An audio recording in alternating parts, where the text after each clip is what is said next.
অন্তর্বর্তীকালীন সরকারের শপথ গ্রহণ অনুষ্ঠানে অংশ নিতে বঙ্গভবনে গেছেন গণ অধিকার পরিষদের একাংশের সভাপতি নুরুল হক নূর। বৃহস্পতিবার সন্ধ্যা 7:10 তিনি বঙ্গভবনে প্রবেশ করেন। বঙ্গভবন গেটে সাবেক ভিপি নূর সাংবাদিকদের বলেন, অন্তর্বর্তী সরকারকে তারা রাষ্ট্র সংস্কার ও মেরামত করতে বলবেন। তারা চান একটা বৈষম্যহীন বাংলাদেশ। নূর আরও বলেন, নতুন সরকারের কাছে অনিয়ম দুর্নীতি রোধ করার বিষয়ে গুরুত্ব দিয়ে কাজ করা, জনগণের সম্পদ লুট ও জনগণের উপর হামলা বন্ধ করার প্রস্তাব রাখবেন তারা।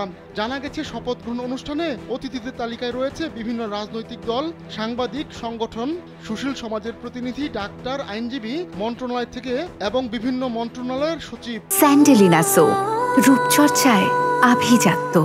শপথ অনুষ্ঠানে যারা অংশগ্রহণ করবেন তাদের আগেভাগেই জানিয়ে দেওয়া হয়। অন্তর্বর্তীকালীন সরকারের প্রধান সহ 17 জন উপদেষ্টা শপথ নিয়েছেন।